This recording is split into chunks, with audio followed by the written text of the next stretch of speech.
What is up, and welcome into the Easy Smoke and the GM podcast. I am your host, Ezra McCann, and I'm joined, as always, by my outstanding co-hosts. He's a Chicago Public League legend. He's a Simeon legend. He's a Grambling State legend.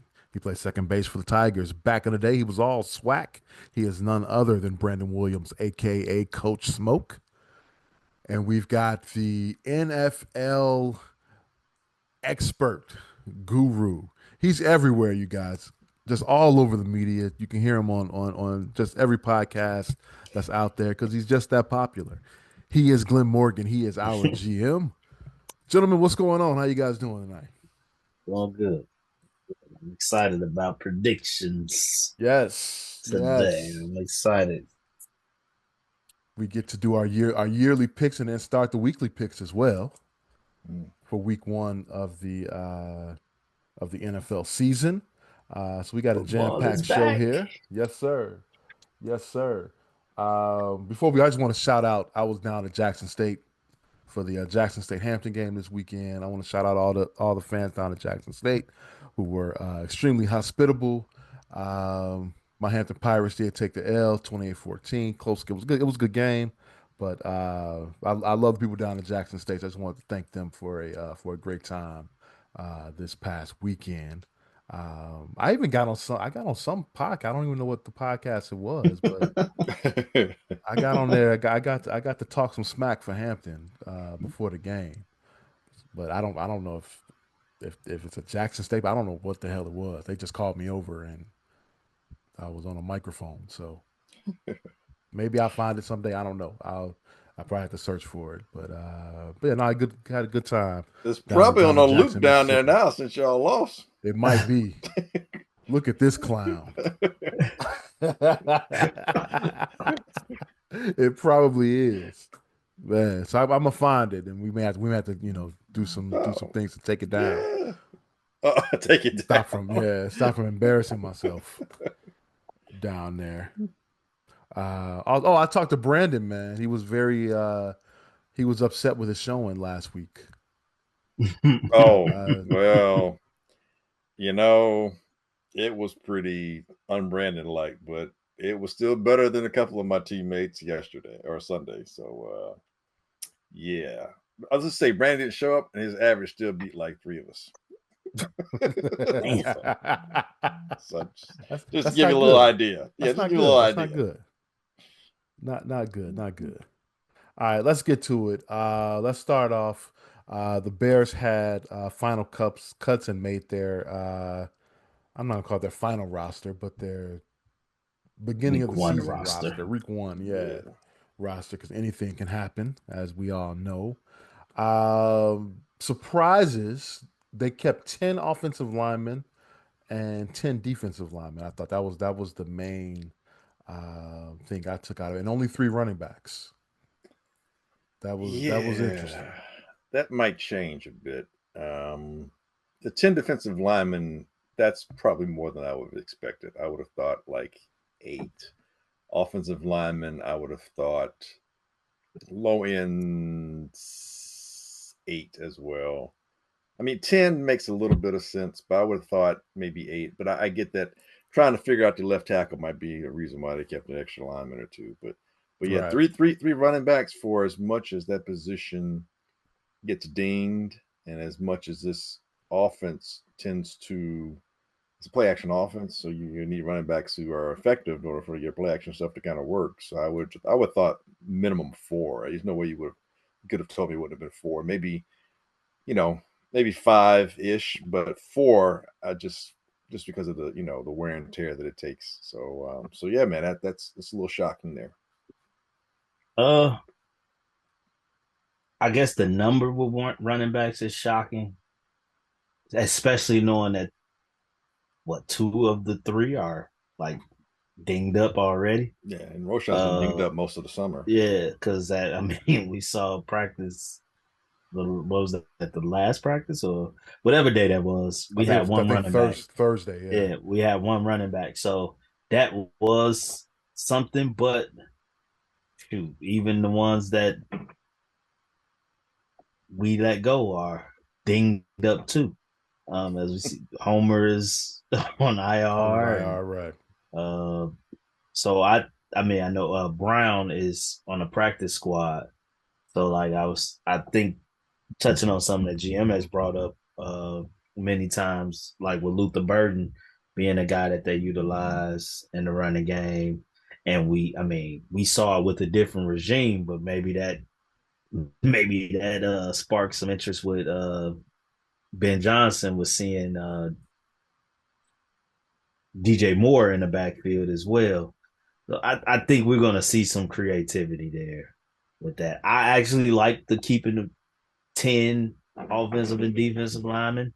I Oh, like that. I'm not mad. Oh, Um, nothing wrong. Nothing Nothing wrong wrong yeah, with with it. it. There's yeah, nothing wrong yeah. with having depth I at know that at it's those just it's positions. kind of uncommon, but I love it because I mean that's something that we've talked about many times of speaking on the lack of depth that we've had there, and so we're seeing a lot of things that we spoke on in the past be emphasized now, showing emphasis on the trenches, Mm-hmm. like figuring this thing out, understanding that that's the problem, and we're going to do what we have to do to fix it.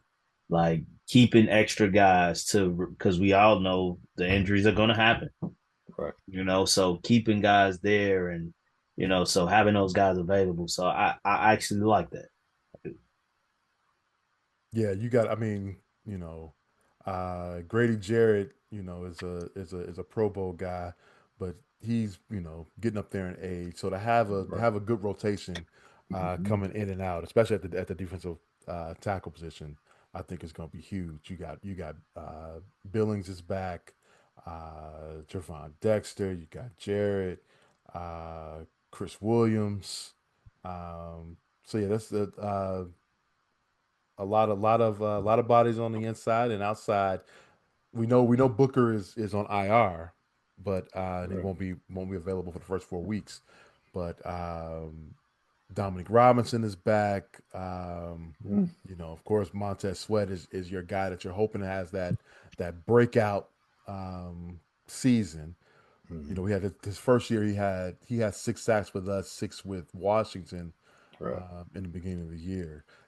So he has had a double digit sack total, but I don't know if we saw that same production last season in his what I don't want to say second was his second Second, season, one and a half Yeah. Well, season, one and a half with the Bears. We want first to full call it that. season with the first First, full yeah, season. yeah. See, I'm trying to figure out how to say that. You'd think with 5 years behind this, I would be able to do that, but no, no. But yeah, so I know one thing that they are definitely hoping for is Ada Yingbo to come out and do some damage. They put a lot of money into that position with those two guys, and Yeah. I don't know if we saw it, whether it was during practice. At least that's what we're hearing. We don't see everything obviously, be and honest. then in preseason games.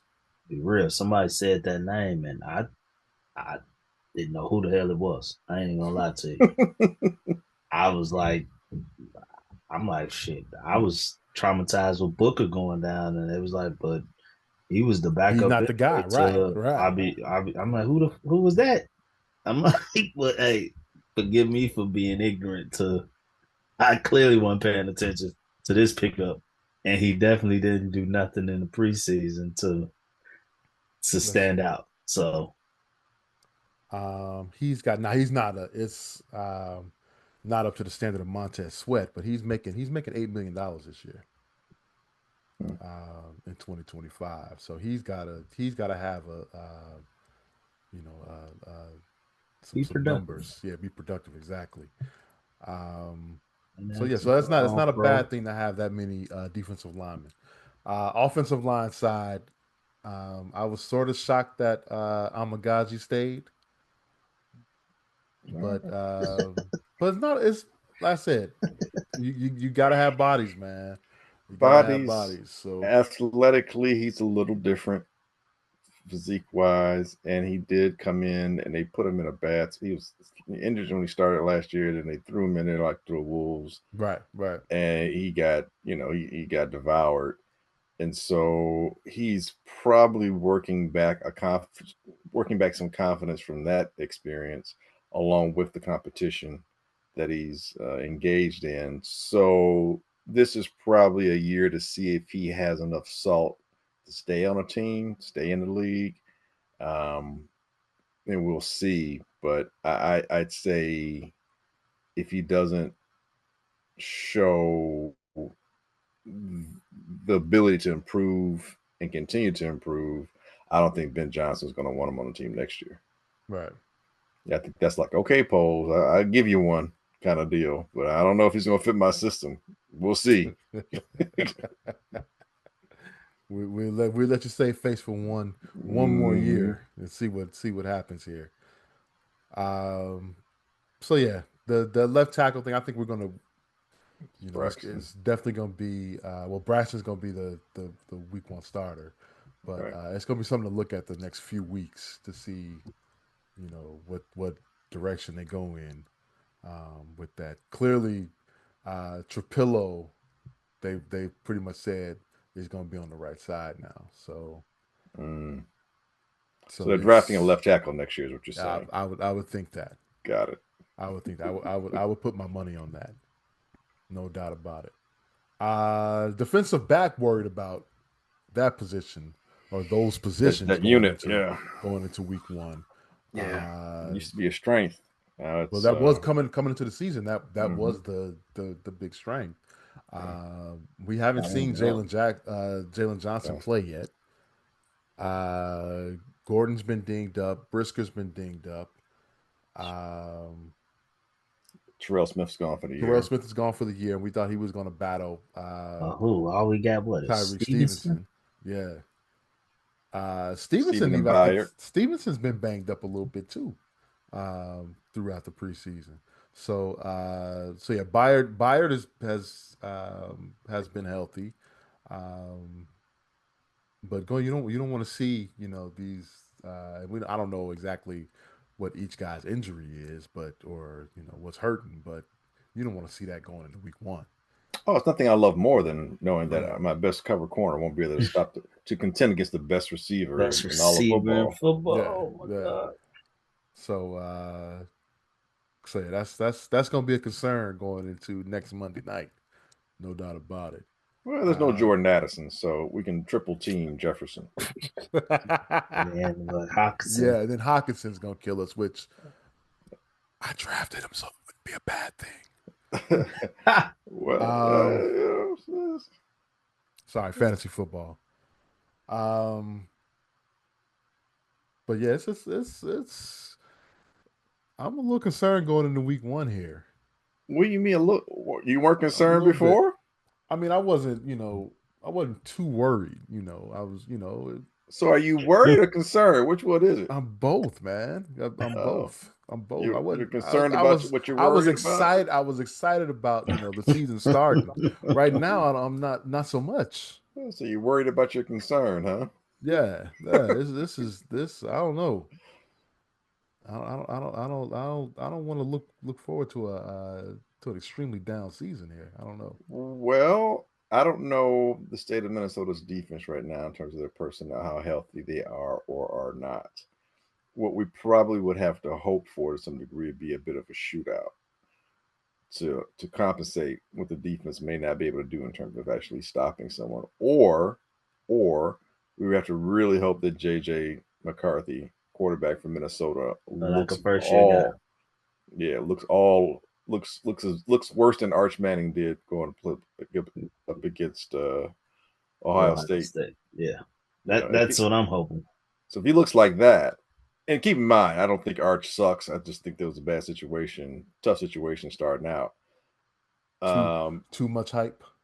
no, I don't think there's too much hype at all. First start of your It's not first true start against the defending national champs on the road is tough to ask. no doubt. Tough to ask. I don't think it was too much hype. I think it was. I don't think people the hype. I think is warranted.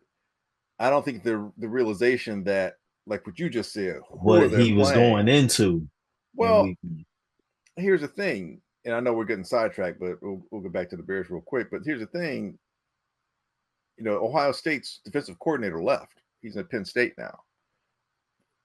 They being Ohio State, lost 14 or 15 guys, went to the pros. A lot of those guys off the defense. So you think going in, and on that, but Ohio State had a rookie or a quarterback who hadn't started either. So all that going in, you think could favor Texas because they were the more veteran team, plus the revenge factor. The very last game that Texas lost was to Ohio State, and that was a close game. I mean, it was a 7-point game until JT Tuimoloau picked the ball off, and ran it back for a touchdown or whatever. So,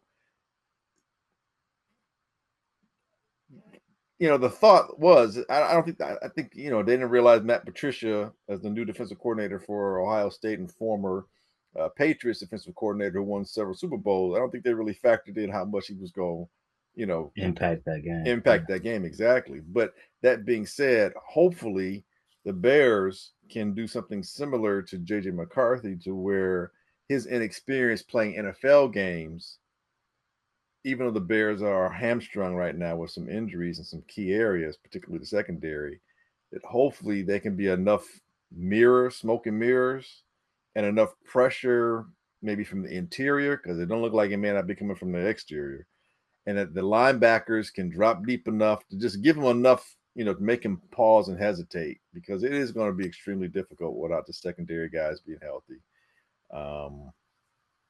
But yeah, man, you got to hope that JJ is just raw, and that he doesn't have the timing with those guys, and it won't be an Addison. Addison won't be there. We said it earlier, so we're screwed. We're screwed. Yeah, we're screwed. Sorry, I tried to talk about it. We're effed. Yeah, it's just not looking good at all. Hey, we got a couple extra days, so hopefully all those injuries get mended, and we'll be all right going into a home Monday night game. We got no running attack. We got no secondary. We don't have a left tackle. We got a questionable left tackle. Yeah. Let's get away from that. Offensively, Ben Johnson's first game at the helm of the Bears. What do you think we're expecting here from this group? If he's the coordinator that I think he can be and has been, and hopefully he doesn't get too excited, that he doesn't pull a Sarkisian that, and ask Caleb to do. When I say Sarkisian, that's the head coach for the Texas Longhorns, and I think he put a lot on Arch Manning with expectations in terms of, I've practiced with, you've been in the system for a while. I know what you can do. We see what you do in practice, blah, blah, blah, but not take into account the situation. And so hopefully with Caleb, the situation for him, this game shouldn't be too big for him. It's not that, and it's a home game. So those things are in the advantage of Caleb and the Bears. But Caleb has expectations. You have to manage his expectations. Caleb like most young people, they want everything yesterday, or they want everything now, not realizing they might not come till tomorrow or the week after. Caleb's expectations have to be managed. Caleb is in such a hurry, he needs to be able to realize it's okay to ease into the game. I'm not saying you have to go slow, but, don't try and, I don't need to see you in the first 3 possessions that the Bears have that you've got, 15 passes attempted already. Make that somewhere between 8 and 12 passes attempted, and those passes don't have to be intermediate to deep. Let's quick pass, especially with the defense that the Vikings present in terms of a lot of pressure, a lot of blitzing. See where they're at. Try your running game a little bit, but man, the worst thing would be him holding the ball trying to make a play. That's all I'm saying. You got to devise something where the ball gets out of his hands. And it's not the predictable side-to-side screen shit. Please don't do that. I'm so sick of seeing it every time we play Minnesota. Like, please get away. Like, if I see the same shit, I'm going to buy the smoke a theory that it's the same damn playbook. Universal playbook that the Bears somehow make us have to do, because Ben Johnson's so far in the preseason didn't look like that. So, but I mean, just some, even if I get some middle screens, just don't do the side screens. But Oh well, they kind of went to that in that Chiefs game. They did yeah. kind of go to that in that Chiefs game. So, we got weapons, find ways to get them on track, even if it's a couple of reverses, or whatever. So, basically, what's the word I'm looking for? Misdirection. I want to see some misdirection to get that Minnesota, they overcommit, just like, football, judo. You overcommit, use your leverage against you. You use your aggressiveness against you. And he should, Ben Johnson, should be coordinator enough to know. And this isn't a new team. He's played and faced this team for several years now. So that's another thing that works in the Bears' advantage, is that it's not like this is an opponent he hasn't faced before. This is not a defense he hasn't seen before. So that's what I'm hanging my hat on, that's the thing, man. But it's going to be tough, bro, for real. What I'm looking forward to seeing, I guess the question for me will be, is it personnel or is it system? Mm-hmm. So that, and when I say that, to say, will we see guys getting open freely like they were in Detroit? Will we see, now granted, it's probably unfair to say it on, will we see the running game be as effective because we don't have the depth there? So it's hard to say there when it comes to personnel or system, but I do want to see more often than not guys being open. That's what I want to see, and that'll tell me a lot about him because that's what we saw in Detroit. That's what we saw. Now, what Caleb does with those guys being open or not, that's on Caleb, right? But I want to be able to see. I want us to be able to finally be able to distinguish if it's truly the quarterback or do we truly have our quarterback. That's what Ben Johnson is here to do for us. Talking about, he's generational. That's what everybody said. Man, look, we done dealt with that. We done hashed that out. But Ben Johnson is supposed to be the guy to erase all those questions about the coaching. He's supposed to be that guy. Yeah. He's supposed to be finally the guy that we got in here to truly put it on the quarterback. In the past, we had a lot of other issues where it was able to be divisive among fans on who truly is at fault. Is it the system? Is it the quarterback? Is it this? Is it that? Ben Johnson comes in, he's supposed to be at least have that aspect of the game on lock, the coaching aspect, to where we truly will see if it's the quarterback or what. So that's all I'm hoping to see. Putting Caleb in position to execute, to where it's on him to execute. Simple as that. I know it sounds good, it sounds simple, but I think Ben Johnson is a good enough coach to put the onus on the quarterback to simply execute the game plan. Simple as that. And that's what I want to see done. Because like you said, he has familiarity with this defense. I mean, this is a division defense that he's went against many of times in Detroit. So he should know what to do versus this defense. Now, granted, like I said, it might be a little tougher because of our running situation. But I still expect him to dial some things up to where Caleb should be successful.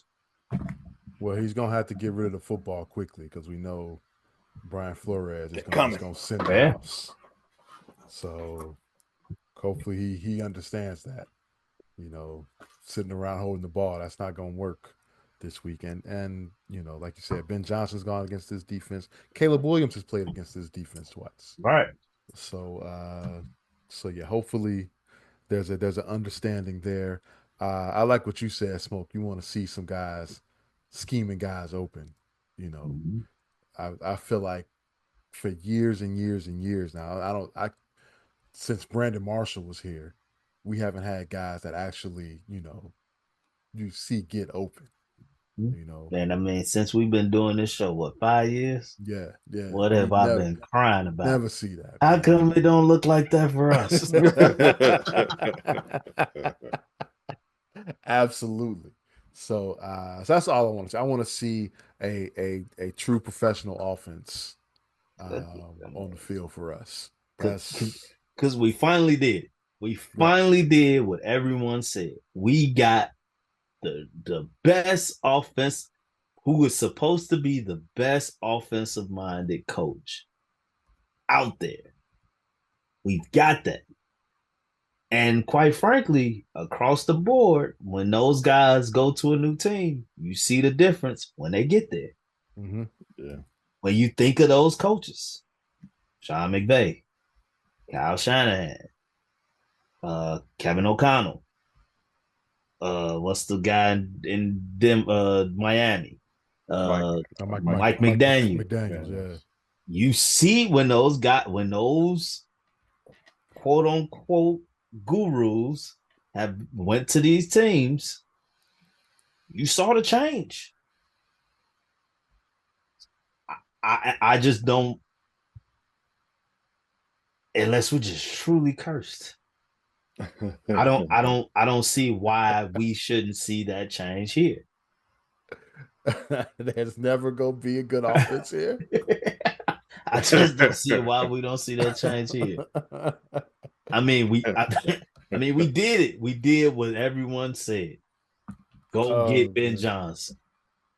He was the hottest. He was the hottest thing on the market for 2 years straight. Yeah, He right. chose to go back. And if it wasn't for injuries,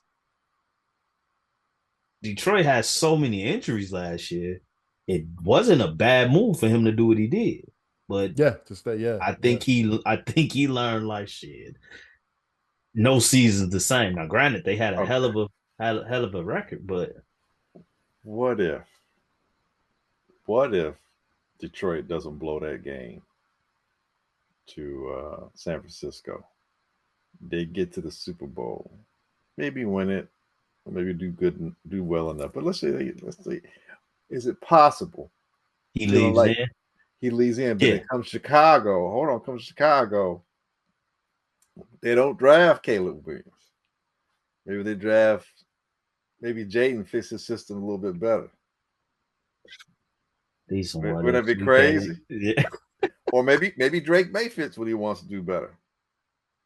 Because I mean, as much as no one in here in Chicago talks about Drake May, they did beat us here in Chicago, and Drake did put up about 500 yards rushing, I think, something like that, a couple of touchdowns, and his numbers were really similar to Caleb's, and he had less talent to work Well, with than that game, Caleb did. if I remember right, that wasn't really a New England offensive explosion, though. That was No. What I'm saying is he did about the same with less throughout the season. That's the key there.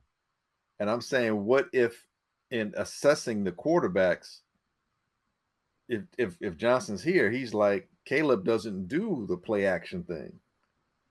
Jaden Daniels has come from more of an offensive, pro offensive system in the LSU than Caleb did at USC. But I'm just saying. I'm just throwing it are out you there. wondering if that's? I don't know. Because I'm like, are you wondering if that's why he maybe stayed, knowing that the Bears are going to take Caleb? No, I think he stayed because I think he stayed because probably didn't feel that he was ready just yet.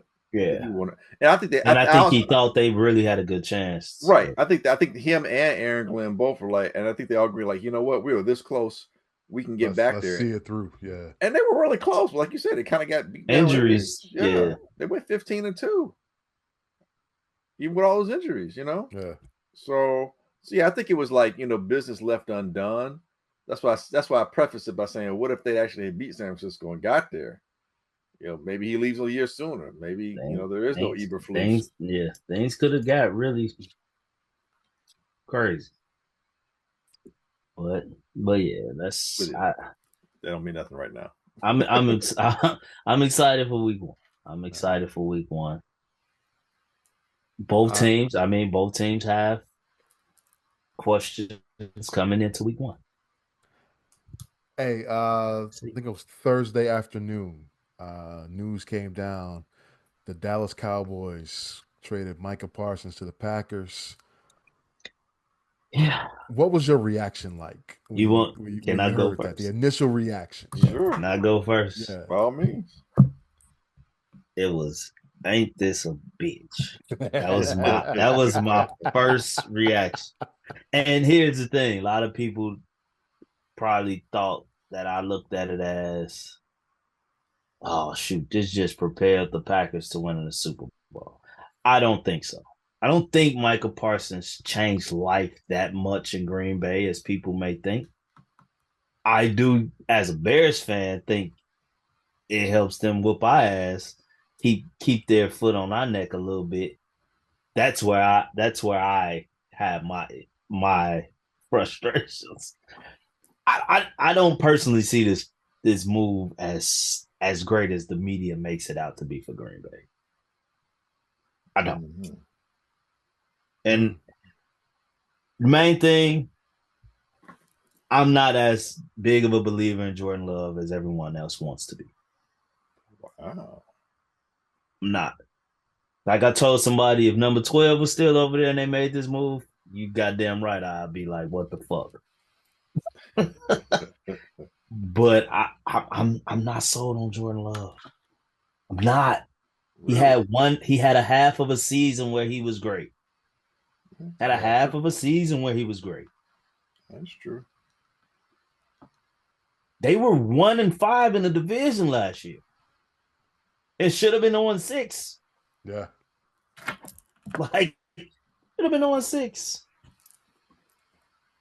I do like LaFleur. I do believe in Matt LaFleur. But I don't believe in Jordan Love. That's just me. And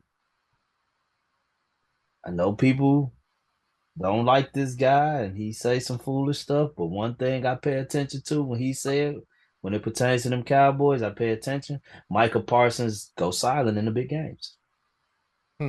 He can be schemed against.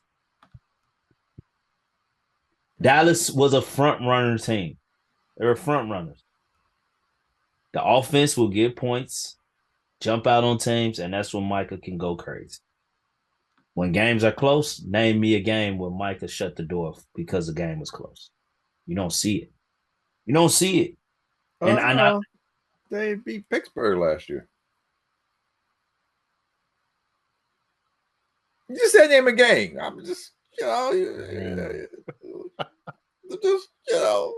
was the score? It was a close score. I mean, it came down to Pittsburgh was near the goal line. One of those kind of things. Justin was the quarterback. Did Micah make an impact on that game? And again, you have to be able to run the ball. Najee Harris is a fucking bum. I don't care what nobody says. You gotta be able to run the ball. Granted, you got two runners, the quarterback and the run, but Najee Harris is trash. So he's not on your fantasy team. Is this some fantasy hate? It's some fantasy hate. Nah, I never put him. Never. But I'm interested to see them against Detroit. Now, granted, I know Ben Johnson isn't there, so people thinking that, but they still have the talent. Right. Well, yeah, their offensive line might be a little dinged up, or not dinged up, but not as effective because the center Ragnar, he retired. Yeah, that's a key. That Aaron Glenn, but that big boy Sewell is still there though. Yeah, but he's on one side of the field though. And Gibbs is a game changer. He's an electric back. Yes. If I'm the new OC, I'm picking on Michael with Gibbs all game. You gonna make a decision. Oh, you want to rush? Hey, I'm gonna stop right here. Dump it to me. Look. Oh, you think you can stay with me one on one? Oh, it's over with. Like I don't know. That's just me. But go ahead. Next person. Go ahead, Jim. What's your thoughts? What with Mike when they took Micah? Yeah. Yeah. I thought good times. I thought good times. Florida Evans. Damn.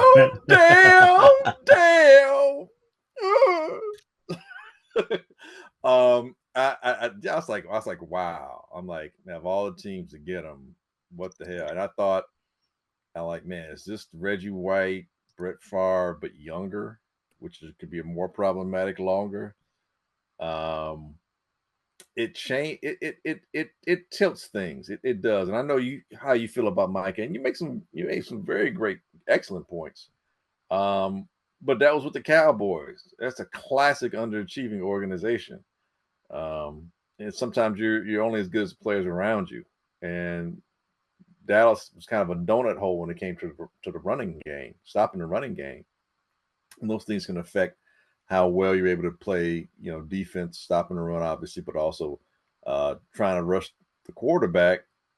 But if you can't rush the quarterback because you can't stop the run, you become ineffective. So there's a lot of things that are interconnected to that. So it would be interesting to see how he is on a different team. Now, Packers had a really good defense last year, and that was their first year in the system under the new DC. So this year around, no Jair Alexander, but there's still, and Clark being gone, they will look a little different. But Micah, as much as he may not have shown up in the big games, he still, there's a reason why he's a high paid player. He is an excellent talent. So on a different team with a different scheme, with a different coordinators, with different, teammates, with a different motivation, and the worst, not the worst, but outside of thinking Reggie White and Brett Favre in terms of just that combo, I was also thinking like the Khalil Mack thing. I'm like, man, that's what I thought about. Yeah, how different he didn't get to the Chicago till like what? He flew in right when the team flew in or something. I'm joking, but it was real close. It was like within a week. It was the like 2 or 3 days. This weekend, right before the game. Right. Yeah. So he didn't have a full week with the team, even though his teammates basically. And they should have won the game. It wasn't for bad coaching. They would have won the game. Or inept coaching, they would have won the game, or Aaron Rodgers, a little bit of both. Well, yeah. But he made an impact to the Bears too. What, 12-4 that year? Yeah. So the Packers already won 11 games last year. Putting him on a team this good, like the Packers, that's a tilt, man. So it made me concerned. It's like, man, and you talk about the Bears, it's like, so now they got two pass rushers, and Braxton in trouble. No matter. I say the Bears, we're cooked. We're cooked. I'm more so speaking on it on the overall scheme of things. You got people saying they jumped Philly, which is insane to me. No, they didn't jump Philly. But it might put them no worse than third. I would definitely in the NFC. Philly, in the NFC, yeah, I think so. If with everybody, with all things being equal and health and what have you. Who's two in your mind? Two is arguably, if Stafford's healthy, it's the Rams for me. So really, we'll get to predictions later. If Stafford's healthy, yeah, dude, the Rams are nice, dude. They were this close to beating Philly, to get to the Super Bowl. But Stafford's got to be healthy. If Stafford's not healthy, then the Rams fall, almost off the map in a lot of ways. The only other team that potentially might be, you could argue for three, would be the Lions. Like you said, the talent's still there. The coaching's gone, so that brings them back to the pack. No pun intended. That brings them back to, maybe, I don't know, pun intended. That brings them back to the pack a little bit. And Washington might have been, too much of everything went right last year kind of team. We got to still see. But I don't see anybody else really San Francisco, I don't trust at all this year. I really don't. The Giants, Don't one they? I side of the think ball is San really Francisco good, has the easiest schedule, right? Yep. In the potentially. league, yeah, yeah. I don't trust their health as a team, and they've had some players they've lost as well through attrition. So we'll see what they're like without Debo. And if Christian's banged up, that offense, it ain't the same. So yeah, man, I don't see a lot of teams. The Buccaneers, maybe. Can I definitively say the Buccaneers are better than the Packers with Micah? No, I can't. Atlanta's still probably a couple of years away. Dallas, who knows who they are? I mean, they're still trying to figure it out. So yeah, man, I would say the Packers are no worse than 3, arguably 2. And just reading on this Micah Parsons story. So Micah Parsons has a L4 L5 facet joint sprain in his back. So that's basically like lower back. Um, Before he left Dallas, Dallas prescribed him a prednisone shot, which is basically like a steroid shot, anti-inflammatory shot for his back tightness. Um, and he was also in physical therapy before leaving that. So Dallas knew this, Right. And they still made the and trade. they Wow. made the trade. Can't believe they would do that. Now interesting. Parsons passed the physical in Green Okay. Bay, but he still may need to have a shot before the game against Detroit. It's some it's Mm, some collusion here. That's It's interesting. collusion here. The Michael Parsons experiment won't go into effect until year 2. Mark my Now, words. I've had an L4 L5 um, uh, disc issue where it okay. was pinching my sciatic nerve, and I took the corticosteroid shot, and it worked. I haven't had an issue with it since. Now the doctors Mm, beforehand told me I would need it at least every 6 months. That mm. that didn't happen. So it may be an issue, but I'll tell you what, that shot makes you feel This good when right you was away. playing. This was no, this is after I was playing. Uh, This was in regular life, but okay. it came from I get what you're uh saying, yeah, yeah. but you ain't getting hit. That's true. That's That, true. that's what I'm going with it. That's very true. But I tell you what, when I took that shot, within But 15 minutes, the pain was gone. I'm sure. But I that's felt probably why great. you ain't had to get it every 6 months, I like they was say. true that, true that, true that. I'll give you that. But it worked. It worked. So for game day, he's gonna be just fine. I guarantee you that. Now, Is he gonna remember? in between those days, he might be in a lot of pain. So we shall see. Um, I'm not too worried about this. You know, You mean you're not worried As about a having to Bears face fan, him? you're not about worried having to about this. face him. It's twice a year. Twice a year. I'm not too worried about this. I We'll mean, be able to listen. scheme At the end around of the that. day, we was gonna have to face them anyway. We was playing Sure, the we're gonna play him against Cowboys too. Dallas. Against Dallas, you're right. Exactly right. This doesn't worry me It's all just that who much. he on the team. He on the Packers Yeah, now. and I mean they're paying him what is it, $188 million over the life of the 47 a year. contract. That's Wow, crazy. that is insane money. Yeah, he's making more than Mahomes. Yep. Yeah, Hey, but good. he doesn't own a baseball team. Well, he might after this. That's true. He might. But nah, I'm not too worried about Micah. We're gonna be all right. Let's talk some college real quick. Um, Glenn, I know this is your forte here.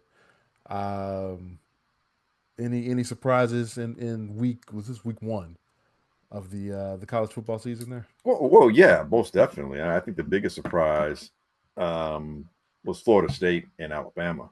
I think hands down. Florida State only winning 2 games last year. Alabama just missing the playoffs.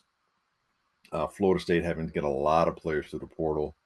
Alabama seeming like players they retained more than they did the previous year. It seemed like they were on a mission. All the talk about how the focus was, blah blah blah.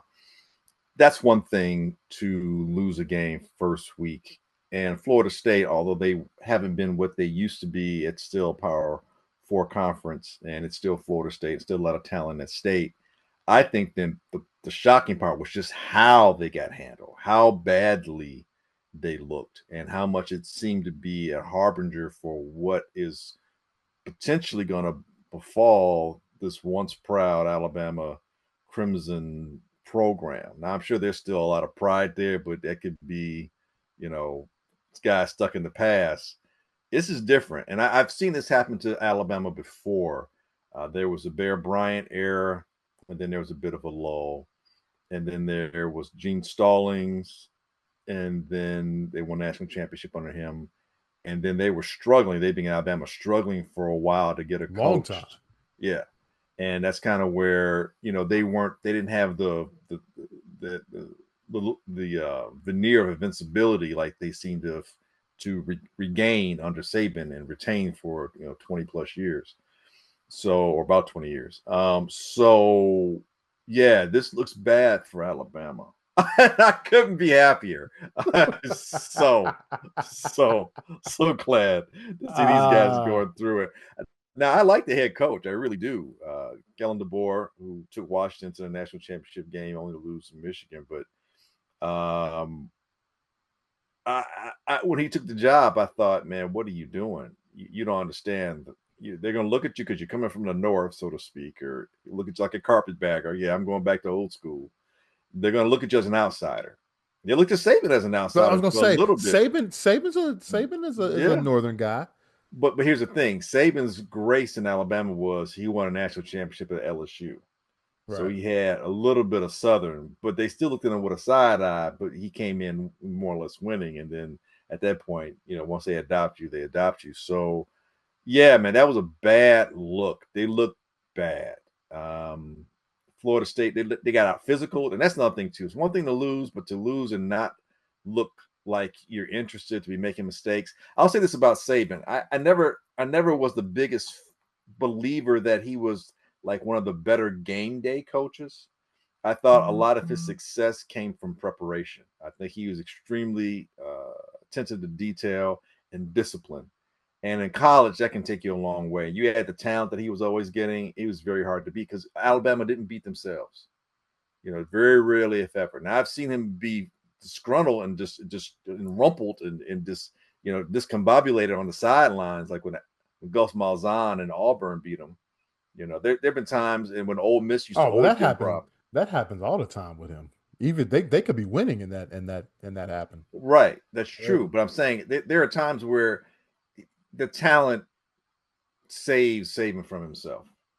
Like there are times you go sidelines. It's like, dude, like you should be a little cooler as acclaimed you are. You seem to be losing your shit. Like what's going on? But that being said, those first games, this is where Saban was really stand out. The games like against Florida State, where you're playing another top 20 type caliber team, Alabama would invariably always seem to win those games. And you had that long thing where Saban wouldn't lose to his coaches that coached underneath him. Discipline, man. Those guys were always disciplined. If there's anything that Kirby Smart has taken from Saban, is that ability to have the players focus and discipline on game day. So yeah, man, that was a big surprise to me. I was not surprised by the Texas Ohio State game. I thought it'd be low. I thought it'd be real low scoring just because of the defenses involved. There's so much talent on both sides of the ball. I wasn't shocked by how low scoring the game was. I I was I sh- was. I no, was. I saw. I didn't. Didn't watch the game. I was watching my own game, but I was following it because of course I had a little wager on it. 7-7 nothing at the half. I was like, whoa, what is going on in Columbus right now? So I was a little shocked by that. I thought well, a couple more points would be put up. here's why I wasn't, because they just played each other. You know, the familiarity wasn't so far away. So here's two schools that are kind of used to and I know a lot of attrition in players league. They both Right. lost about 26 players, I think, Right. total went to the NFL from both those squads. But the head coaches still remain. And there's still some key players who played in both those games who, were getting time were there. The defenses are both, those are two teams that will probably be easily top 20 defenses, arguably top 10. And both quarterbacks are inexperienced. And that's the biggest reason. I mean, yeah, Arch had a game or two under his belt, but for all intents and purposes, he never played in that kind of environment. And Ohio State starting quarterback Justin Sand, he hadn't had any starting time at all either. So I thought, because of inexperience, because of the coaching staffs, because of the talent on defenses for both of them, I thought it would be low scoring. And I'm surprised that Sarkisian put Arch in position. And it's crazy because Texas probably should have won that game. They were up and down. They had almost 100 yards more offense. Ohio State could not run the ball at all. You look at the stats, it's like, how did you lose this game? It's only one turnover, but the turnover wasn't one that was taken back for a touchdown. It wasn't like a pick six or a fumble recovery or whatever.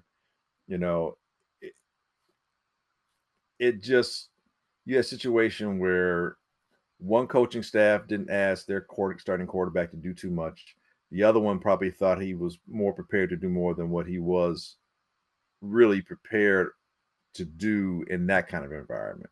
So those are some of the big games there. As far as another quarterback looking bad, and I know I got a little personal stake in it, but Nico Iamaleava, who used to be the starting quarterback for the Tennessee Volunteers that went to the playoffs last year, all that off-season stuff where, he's supposed to come back for spring practice and he was quote unquote holding out for more money. And Tennessee was like, you know what?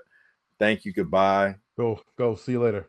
Yeah. Don't let the door hit you on the way out kind of thing. And people were like, did Tennessee do the right thing? And was this kid being greedy, or was his family, or all the stuff? And so to the point to where he transfers to UCLA. Joey Aguilar, who was at Appalachian State, had transferred to UCLA before all of this. With Nico coming, he leaves UCLA and then comes to Tennessee, where Nico just left. So you had that bit of drama and the soap opera thing going on. I was surprised by just how bad UCLA looked. They lost at home. They only scored 10 points. It's about no offense. You at home, you only scored 10 points against Utah. Look, it's not the most. But Utah, they're not slouches now. I'm not saying they're slouches, but this isn't a ranked Utah team that's, top 25 type caliber team. Utah's going through some changes of its own, and they made UCLA and Nico look. He looked horrible. He looked horrible. And it's like, why did you leave? And so that was shocking to me, just how bad he looked. On the upswing, I was pleasantly surprised at how good Joey Aguilar looked at Tennessee. He seemed to fit that system pretty good, man. But there were some great games. LSU winning. You got both teams, last name Tigers. Both teams' stadiums are called Death Valley. Yeah. And I was surprised at how low scoring that was, and just at how bad Cade Klubnik looked. Cade Klubnik did not look like a quarterback who would be going in the first round after that game. But LSU's defense finally showed up. Part of the bemoaning they had last year, they didn't have a defense. I thought it was a big win on the road for LSU. And Garrett Nussmeier looked like he might be the first pick taken in the draft, or at least a top 10 pick. So yeah, man, it was some good games. Miami also winning a close game at home against Notre Dame. I will say this, and I'll stop talking about college football, because then with this, I'll be talking for the next 30 minutes. But Cristobal, the head coach at Miami, they need a different head coach. He is so conservative. He almost coached them into a loss.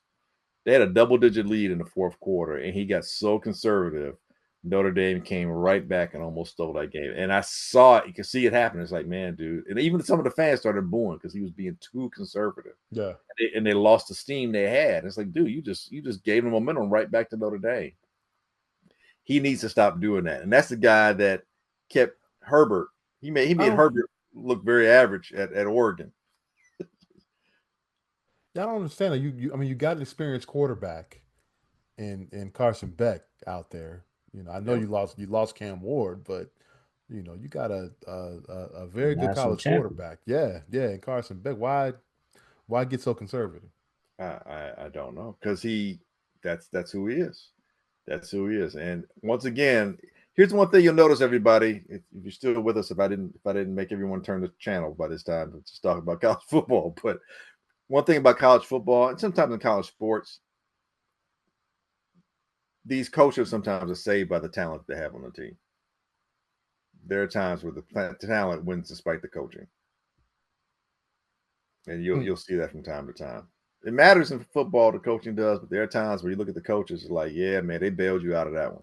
And last night, that was one of those. Christopher almost coached him into a loss. Well, they got that dub, so but good game though. Yeah, yeah, Um, yeah. A couple of top 10 matches, three top 10 matches, I think. all right, here we go. I got a question for you guys.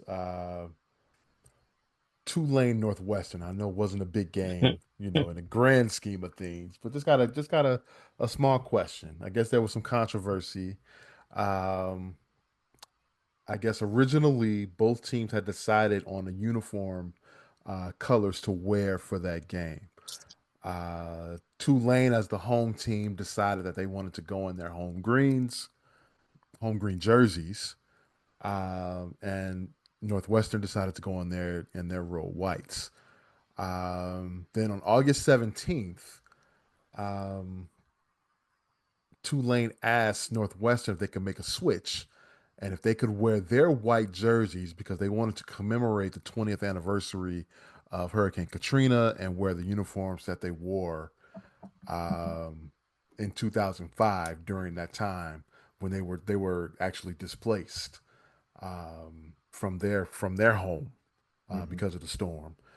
And Northwestern said no. They said we decided on this a while back. We're going in our whites. We want to wear white. So this Oh is what we're doing. man. All right. So Ah. you know, game comes and Tulane they actually wore their um plain green helmets. They didn't have in 2005. They didn't have their decals to put on the helmets because of the storm. Mm-hmm. So they just wore, plain green helmets. So that's what they ended up doing for the game. And they commenced to whoop on Northwestern. I think the final score was 23 to 3. 3. Yeah. Mm-hmm. Was Northwestern wrong by not allowing Tulane to wear these uniforms? I'd say karma Okay. says yes.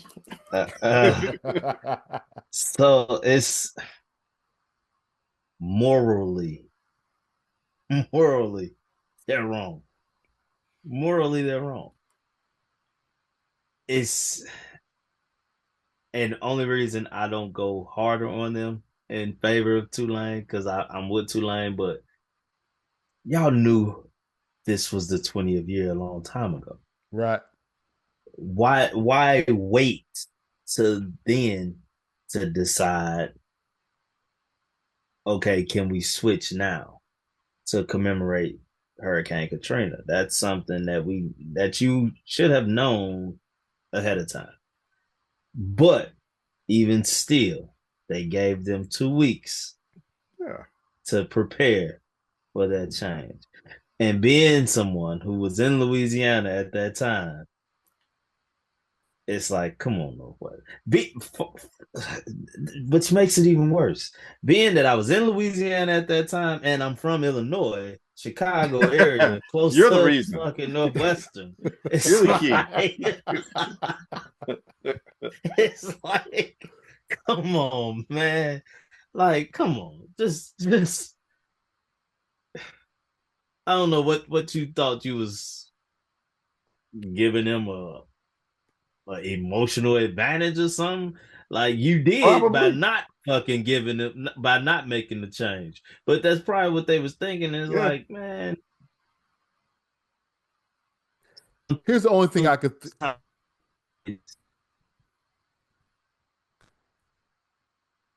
See, the karma, man. I told you, man. here's what here's what I think. I think that Northwestern knew they were going to a different environment in Louisiana, a warmer climate. They figured they would have some type of advantage wearing the white jersey in an afternoon game in Louisiana. Remember the Bears used to do that, where they would wear their whites at home during early in September when it was really hot out. I think they did the same thing, and they were like, "Wait, we got a little bit of an advantage. Let's not take it away." But Smoke, you 100% correct, man. If a team comes to me and knowing, what Katrina means to this entire That country, region, country, that the region. country, yeah, yeah. Um, you gotta give them let them have their way on that, and say, you know what, we can wear our purples in this game. That's fine, no problem. And I it's love in. what I love what John Sumrall, the head coach of Tulane, said.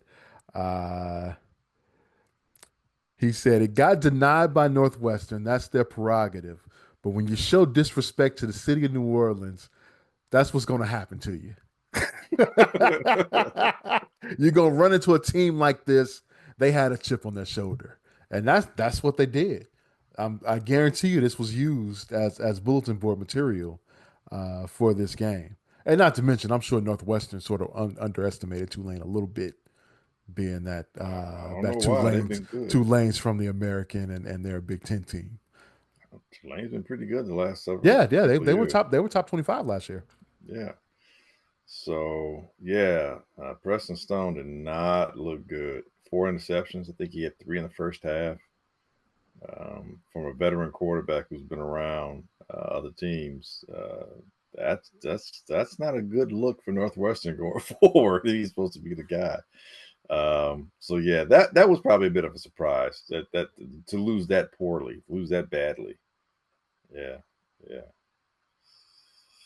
Hey man, That's F was it FAFO? FAFO moment. How about smart as a question? You were down there during that time. How did looking back 20 years later, how were you affected during that time? Well, so Grambling is about 4 hours from New Orleans, four Okay. hours north of New Orleans. Crazy as it seems, we got none of the effects of Okay. Katrina Mhm. when it hit at Grambling. We got none of it. But the effect that it had was you have so many people at Grambling from New Orleans. You had families that evacuated and came and stayed with their, you know, children and brothers, sisters, whoever they may be that was at Grambling. They came and stayed with them on campus. Okay. Mm. And for me, I never experienced a hurricane. I honestly didn't know. I didn't pay attention to that stuff up here because we didn't get it. So Right. Right. going down there, that was the first time hearing about a hurricane and Yeah. That hearing was about like that was your freshman year, right? that was my freshman year. Like Freshman that was year, my first time where hearing the word hurricane stuck and was being stuck and like beat into my brain because it was like that was something I never even thought twice about. And so then when it happened, and seeing the devastation, it was like, whoa, it was crazy. And seeing the effect that it had on people that I grew to have relationships with. And mind you, I was only at Grambling for maybe 2, 3 weeks at the time when yeah. Yeah, that was Katrina that hit. was yeah. That's August. I Yeah, wasn't yeah. even there that long. The first person I met at Grambling was from New Orleans. Mm. So like and he was one of my best friends down there. We played baseball together. He was on the baseball team, but he was literally the first person I met. So like I ended up growing relationships with people from New Orleans within that short period of time, and it was an eerie feeling. Yeah. It's an eerie feeling to be down there during that time. And I'm like years later, like I started dating someone from New Orleans, and they were still so emotionally driven by this storm. It was like, okay, at some point, when do we move on from this? And I used to have those thoughts until, and it wasn't until recently seeing these videos of how the devastation really happened. Yeah. It's I'm like it's crazy. Like seeing the documentaries that are out there now about Katrina, I had no clue, and I was so close to that. No clue that it wasn't Hurricane It Katrina wasn't. It that wasn't a storm. truly. Yeah. It Yeah. wasn't Hurricane Katrina that truly did New Orleans in. The storm had passed, and it's like wow to see what the government did, and it Or didn't They do. it should it have. it Right. it, it, it really makes you angry. That didn't. That It, didn't have to happen. it really makes you angry, and make me go back to that time where I'm wondering like, when do you move on? And it took 20 years for me to realize what they truly went through. What they truly went through. Because what was being portrayed to the world was not what was going on. Right. Yeah, but I would highly recommend. I don't know if you saw these. Hulu did a really good Yeah, I saw that documentary, one and the and one the on one on Netflix. Netflix. Yeah, man, they outstanding, outstanding. Yep. It's going when you watch it, it's gonna bring back memories, and it's gonna piss you off. Mm-hmm. The So response. the new one that's on Netflix you're talking about? Yeah, Yep. yeah, Okay. Yep. yeah. The lack of response Mm-hmm. that our government had, their government, the local government, and more importantly, the The federal national government, government. Yeah. yeah, had it's gonna you're gonna go to bed pissed off, you know, at that how they treated these people, and man, it was eye opening, just to say the least. So so yeah, Northwestern, you know, and I'm a Northwestern alum. I went to grad school there, but that was a bad look for them, I think, Yep. in my opinion. All right, let's move on. Let's get these. Let's do some predictions here. Season Mm-hmm. predictions. Okay. There we On the go. NFL, and then we'll get to our weekly picks. So let's start. We'll do our division winners. We'll do our wild card picks, and then we'll get conference champions, and then who the Super Bowl champion will be. All right. So let's start in the AFC East. Smoke, who you got in the AFC East division? Is oh, that's easy. Buffalo Bills.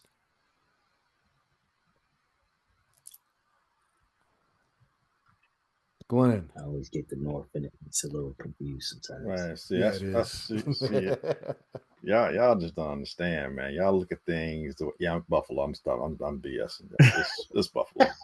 It's Buffalo all day. My man Justin Fields is the quarterback of the New York Jets. So It's you know good it's for him. He's That's going Buffalo. my boy too. he's going That's he's my going he's boy going to too. shock some people in New York this year. But And win a few more games than they did yeah, last year. the Buffalo Bills will be the AFC East champions. Yeah, yeah. That what they were last year. Yeah, yeah. Let's go NFC East. Smoke. Philly.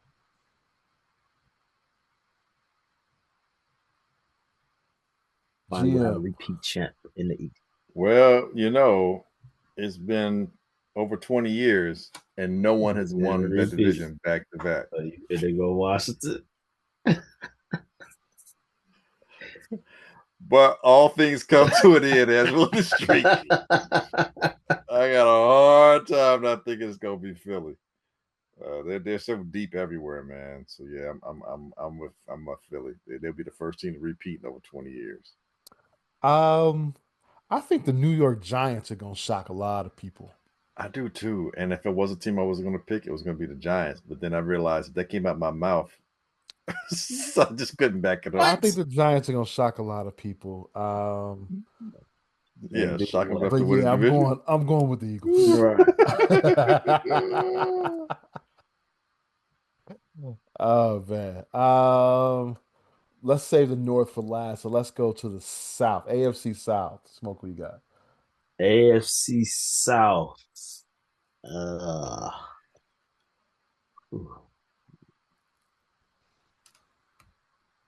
I'm gonna go with the Texans.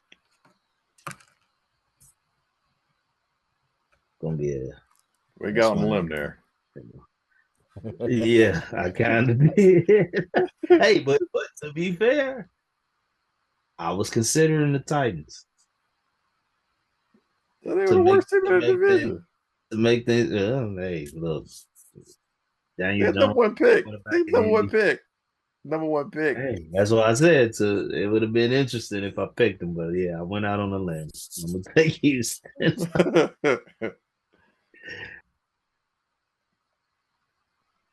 What do we got? Colts. Really? Daniel Daniel Jones, huh? Jones, Danny Well, Dimes. yeah. I The think end of Anthony Richardson is here. yeah. I think they've got a little depth at quarterback. You got an athlete you got two athletes at quarterback. And Shane Steichen knows what to do with an athlete because he had Jalen Hurts. He kind of got him right and helped improve his game. And Danny's a little bit of a better passer coming into the league than Jalen was. I think with that offensive line, with all the skill players they have there, with the running backs as well, along with a defense that, although they're not household names, a solid defense. And they've been real close to making the playoffs the last 2 years, and they haven't had any kind of quarterback consistency. So yeah, I'll go with the Colts. All right. The Texans still can't block, and their running game is a little iffy right now. No Mixon, and no Larry Tunsil. So I see Stroud, a lot of passing, a lot of running around. I mean, Hard I'll be to submit honest. games. That's one division where I could see all four teams winning it. Well, Potentially, yeah. it's interesting you say that because we're gonna have three different answers here. You going with the I'm going Jaguars? with the Jacksonville Jaguars. Yeah, no doubt about it. Um, I think Trevor Lawrence is going to do some things. I think Etienne and that entire backfield is going to have a better year than they did last year. Um, NFC South. Smoke, who you got? Bucks.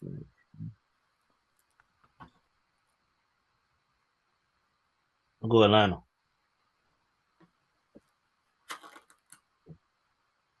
Think Atlanta shock. Well, I don't necessarily know if it's a true shock. Um, but I think they finally get it all together with the offense, with Bijan, with Kyle Pitts. I think they figure it all out this year and get it done in the South. Blaine, who you got?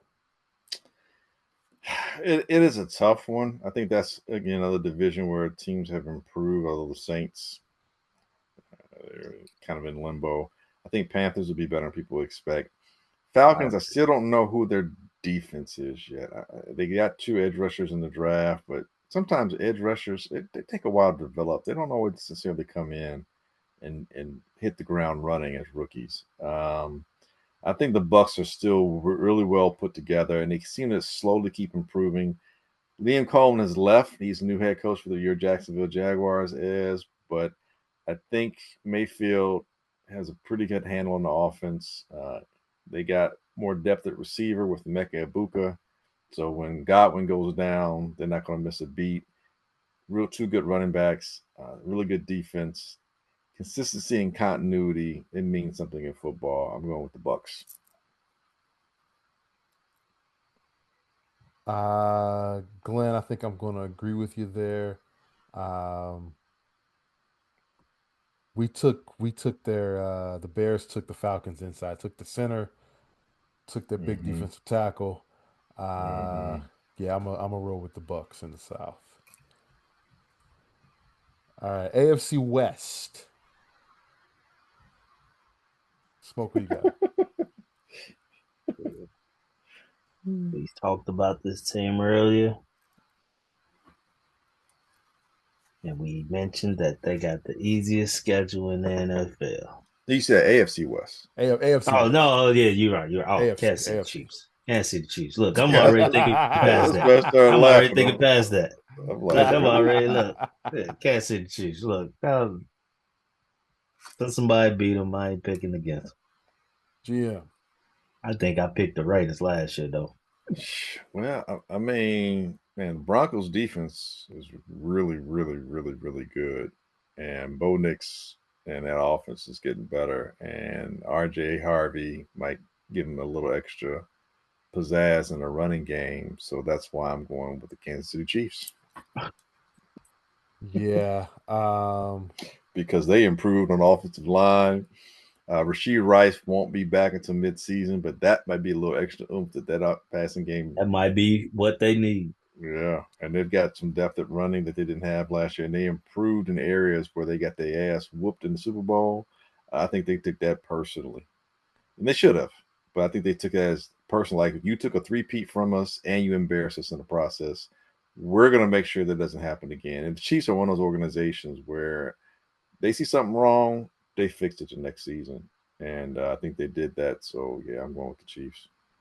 I saw Patrick Mahomes and the Chiefs treat the Bears like a walkthrough. It was Yeah. 17-0 before we knew it. Yeah, you can't bet against the Chiefs, man. Going with the Chiefs. NFC West. Okay, back to what I was saying, right? We talked about this team earlier with the easiest schedule in football.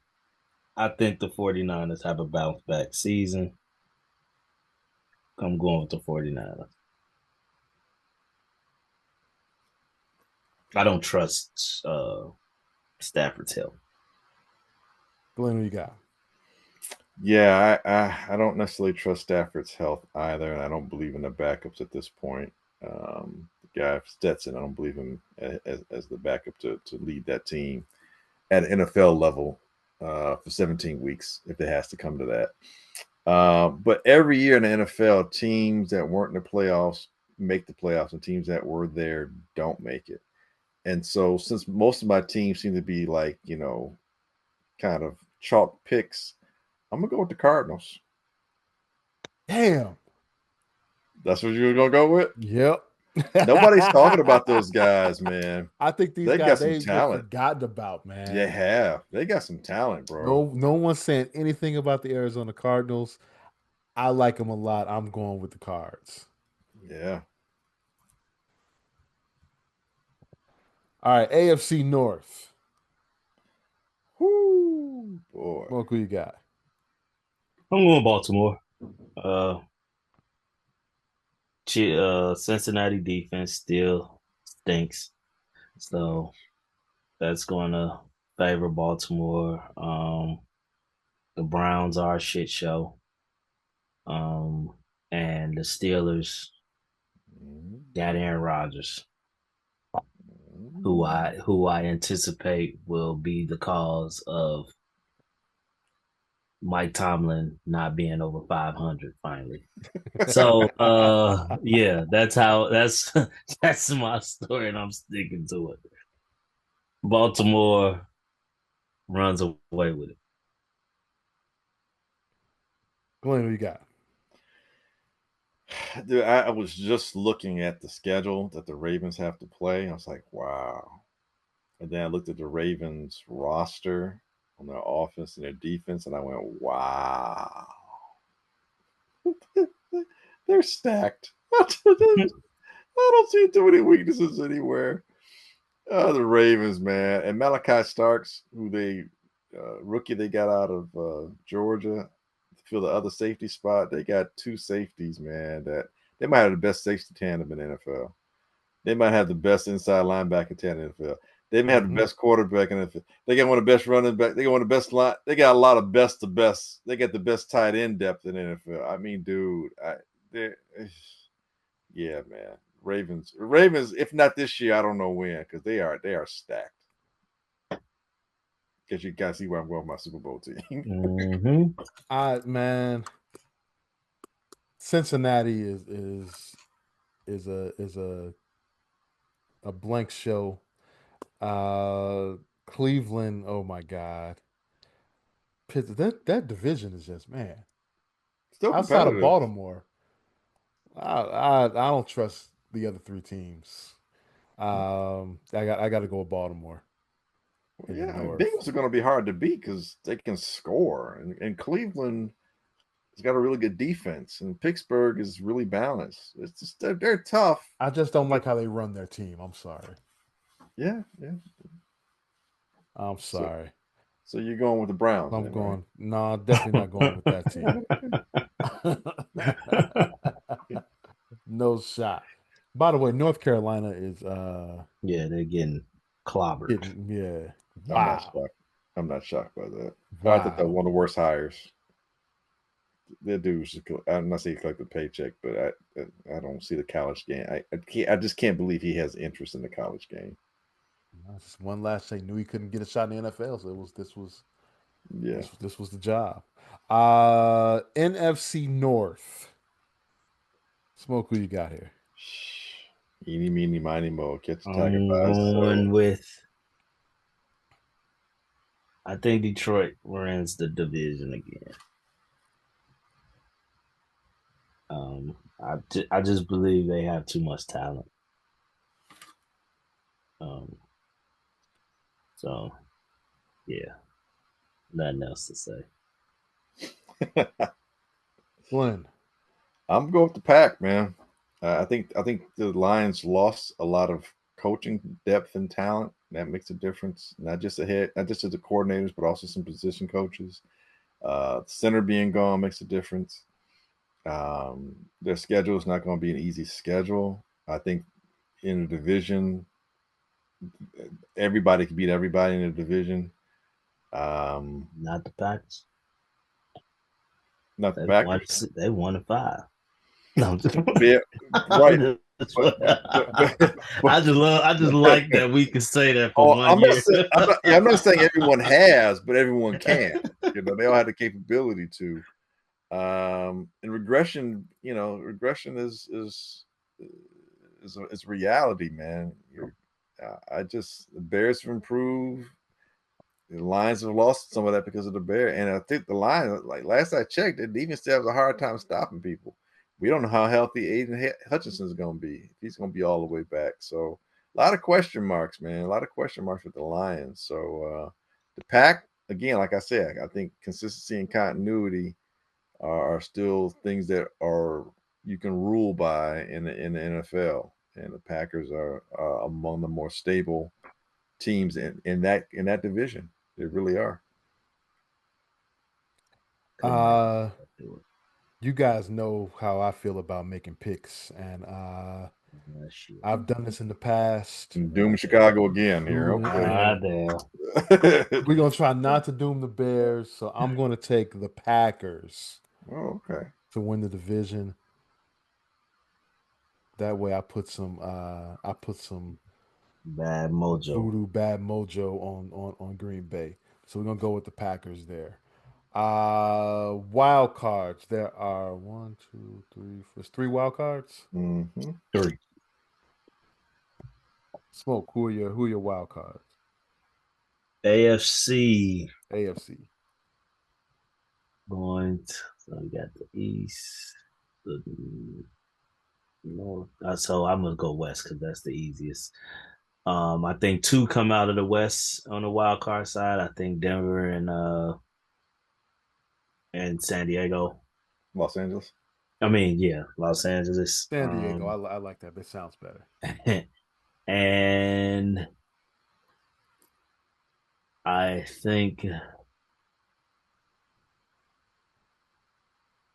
I think the Bengals slip in there as the other wild card team. The Bengals. All right. Oh, and then NFC NFC. Yeah, gonna you can make gonna that. go Commanders. Will get in.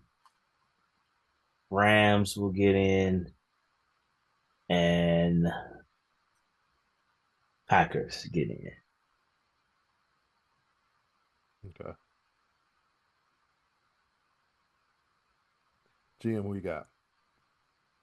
That's tough. Wild card's tougher to me than the division winners. Um, I'm gonna go Pittsburgh Steelers, and I'm kind of with Smoke. The West is really tough. I'm gonna go Broncos and Chargers as well. They had 3 last year, right? Yep,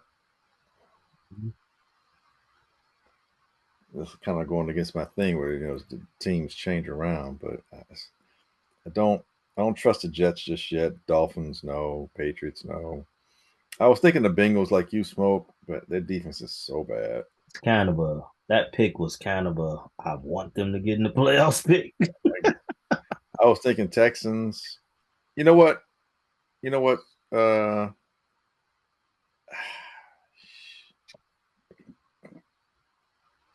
no, I'm gonna stick with it. I'll stick with it. Um, I agree with the Broncos. Um, I'm gonna go Colts. No, no, no, no, no, no. I'm gonna go Texans. And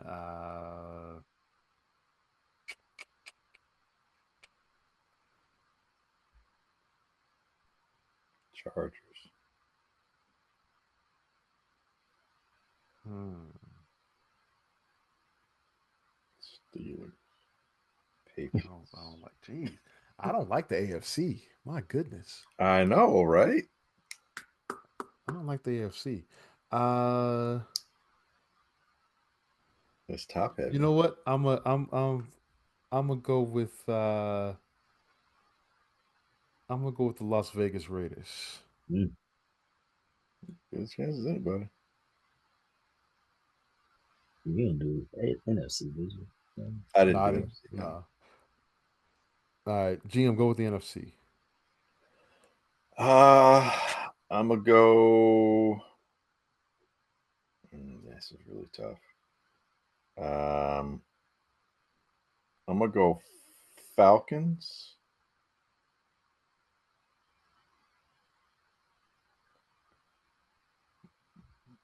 Vikings, Mm,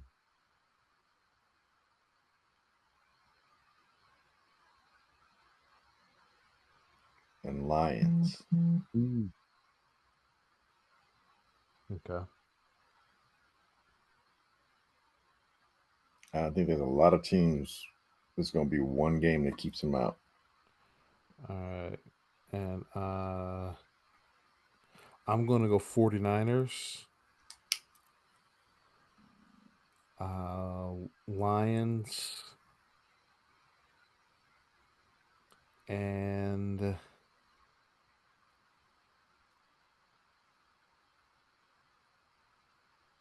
gonna go with the boys. Going to Cowboys. Dallas.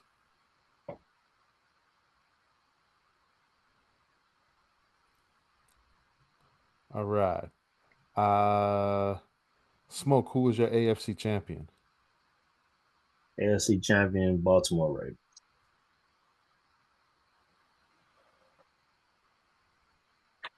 GM. Yep.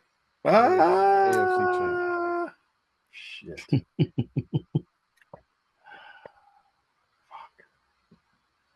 Between the Ravens and the Chiefs. Um, I'm gonna go Chiefs, man.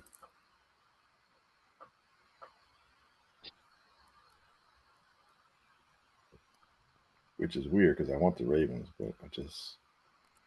You know what?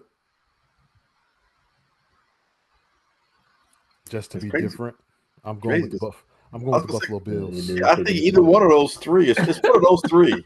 Uh, It really is. I don't see anybody If else. it's anybody outside of them three, what I'll the be shocked. heck is going on? NFC champs. NFC champs.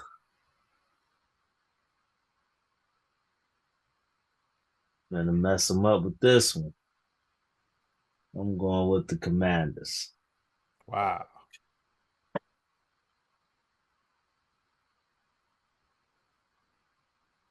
Bears fans are going to be disgusted. They're gonna really be disgusted with me. We picked the wrong guy. Glenn. Packers. It's a repeat of Super Bowl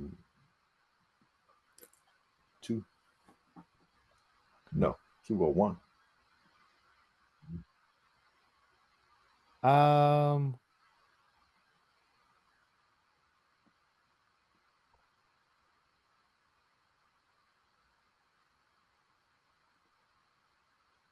Philadelphia.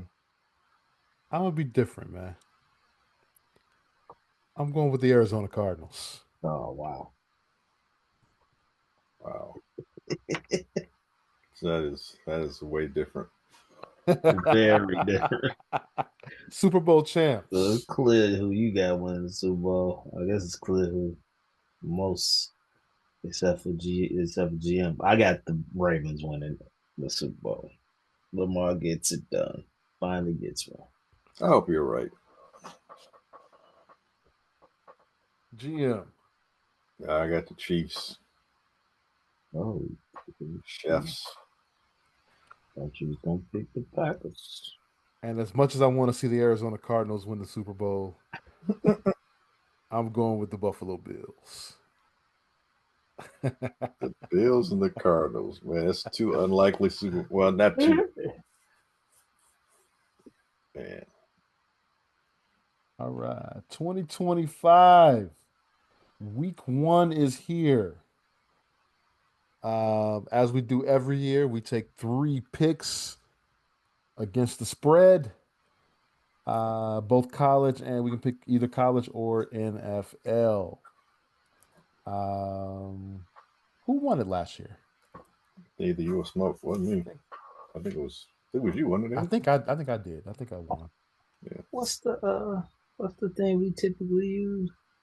Vegas Insider. Vegas Insider. Insider, Yeah, right. yeah. All right.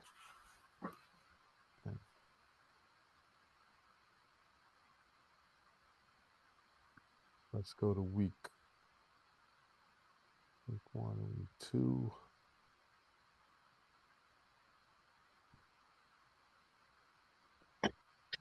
No, I can't get week 2 in college up. Let's see. Hold on. Yeah, just go to where it says 2 That's and then okay. hit it.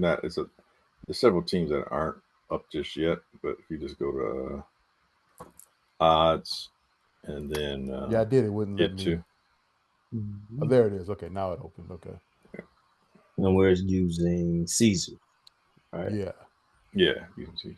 Okay. That's the Chalice Cup. It won't let me.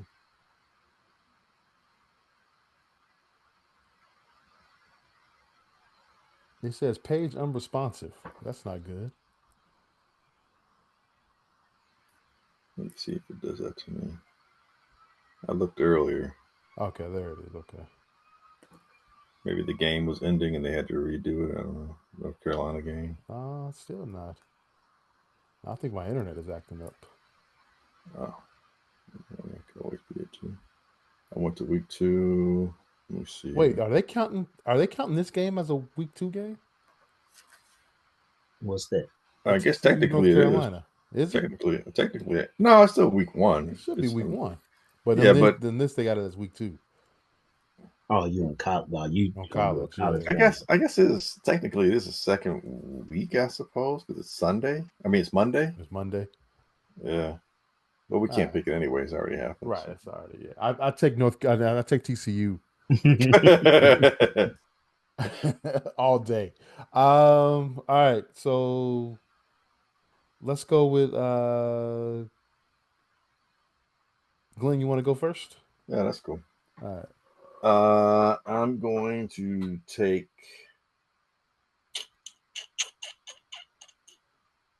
I'm gonna take USF plus 17.5 at Florida Gators. Okay. I'm also going to take Kansas plus 6 against one of the oldest rivalries in college football at Mizzou. Hatfields versus the McCoys. And I'm going to take a pro game. I'm going to take the Nye Giants plus 6 at Washington.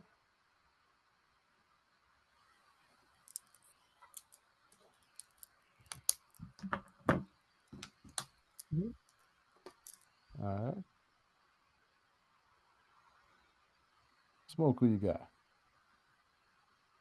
I'm gonna take Dallas plus 8 versus Philly. Mm,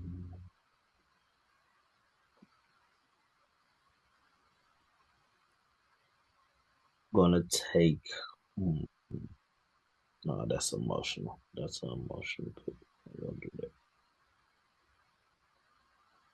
Gonna take Washington minus the 6 versus the Giants. I think the Giants going to win that outright. They don't need the 6 points. They don't need your 6 points. And um,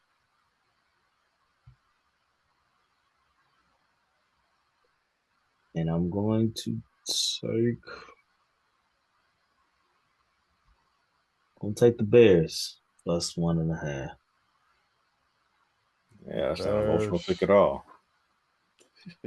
Now that wasn't Bears. honestly the one that was gonna be emotional. I was thinking about taking the Jets. Mm. Bears. All right. Uh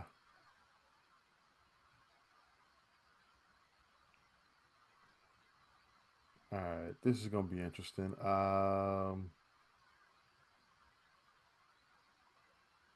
I'm gonna take Miami of Ohio plus 14 and a half at Rutgers. Thought about that one. Um Delaware had a tough time with Delaware State and Deshaun Watson making his coaching debut at Delaware State. So I'm going to take Colorado minus the 23 and a half. Deshaun Watson's coaching now. Yeah, he's the Yes, head coach at Delaware not State. Deshaun Watson. Deshaun Jackson. Deshaun Jackson. Oh, okay. I was Did I like, say Watson? yeah, you Yeah, did. I I'm was like, sorry. I did not mean that. I meant Jackson. Sorry. Former Eagles receiver. So it's plus 14 and a half and minus 23 and a half. And let's take a Niffle game. the Chiefs in Brazil. I am going to take.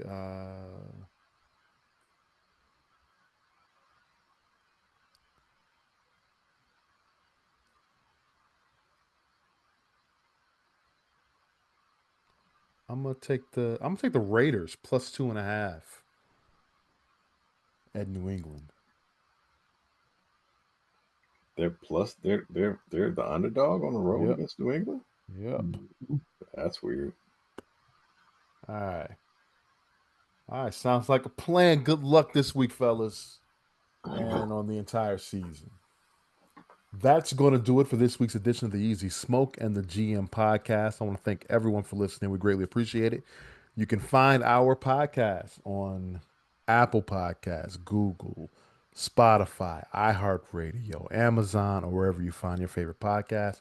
You can also catch the video version of this podcast on YouTube. Just search for HP53 Productions, and there on our page you will find our podcast and the Super Duper podcast hosted by Rob Griggs. So definitely check that out. Yo, Glenn. Yep. Please take us out. Hey, it's like we always say here, easy smoking the gym. We ain't saying we're right. We just know we're not Alabama Crimson wrong. Oh, I love it. They lost. Well, show that orange, man. I'm surprised you don't got orange walls back there. Oh, it's coming. Crazy. It's coming. Crazy. Fellas, take it easy. We catch everybody next week.